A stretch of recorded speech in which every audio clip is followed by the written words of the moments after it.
Irving left Boston and Kemba Walker arrived, that the team has been running more smoothly on and off the court. Last night, the Nets faced the Celtics in what was supposed to be Kyrie's big return to Beantown, but Kyrie's dealing with injury and did not make the trip. Kemba showed out, 39 points, 6 rebounds, 4 assists in the matchup, but Irving didn't go unnoticed as Celtics fans taunted and booed him throughout the game. Kyrie taking out that frustration on social media in a lengthy post where he wrote this: "It happens all the time, and tonight just shows how sports entertainment will always be ignorant and obtrusive. It's one big show that means very, very little in the world that most people live in because there are actually things that matter going on within it."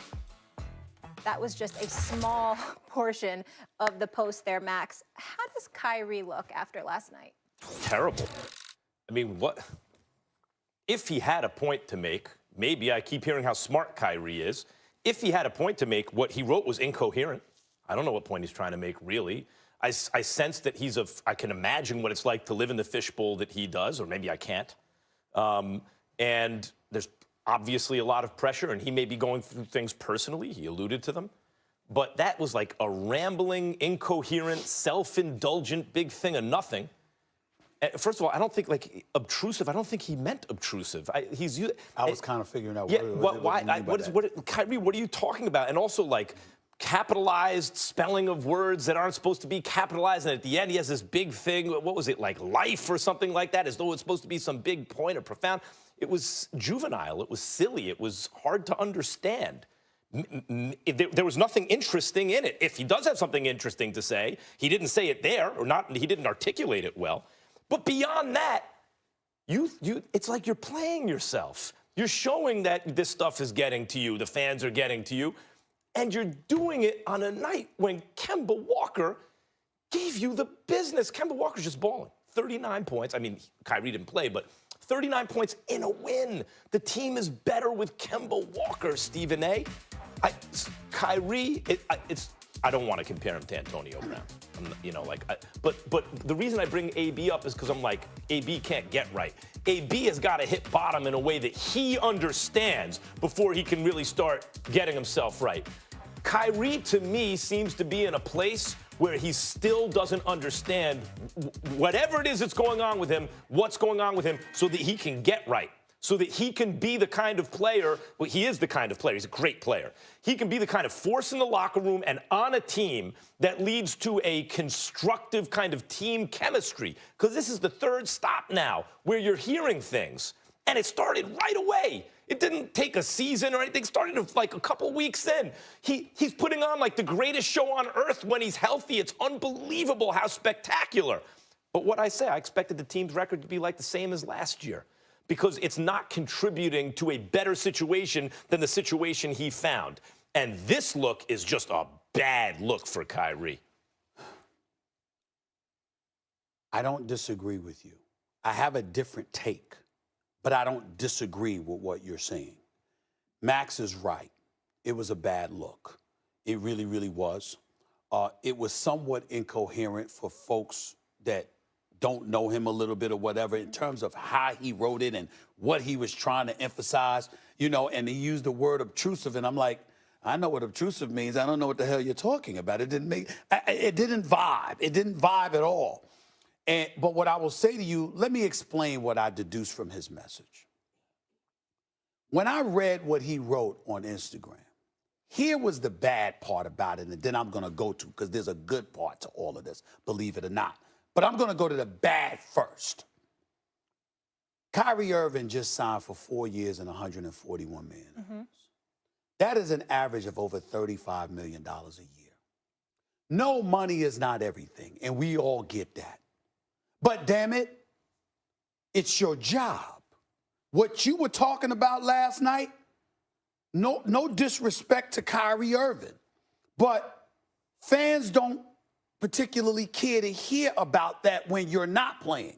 Now, if you're playing and you're performing, but there are other things going on, fans will rally behind you because you went out there and you did your job in the throes of all of this internal adversity that's going on. But when you've missed your 7th straight game Even though you're averaging 28, 7, and 5 on the season, when you've missed your 7th straight game, when the team is 500, when the belief is supposed to be that you got that money because they're better with you, and then you're not playing, and on top of it all, you don't show up when your team is going against your former team in front of a crowd you promised you would re-sign with. That's a great point, because a lot of people thought he was ducking a hostile environment.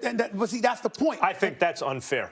And I'm not saying it is. I'm not saying it's fair. I think it's important. What I'm saying is I think it's important that Kyrie Irving and his supporters recognize the fact that the fans in Boston were booing you, A, because you said you wanted to be back.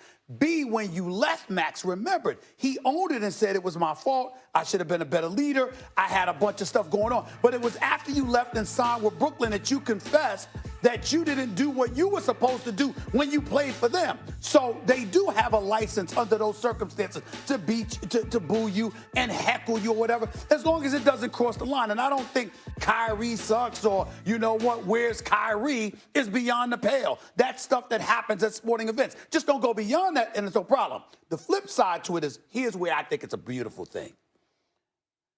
I know Kyrie can ball. Yeah.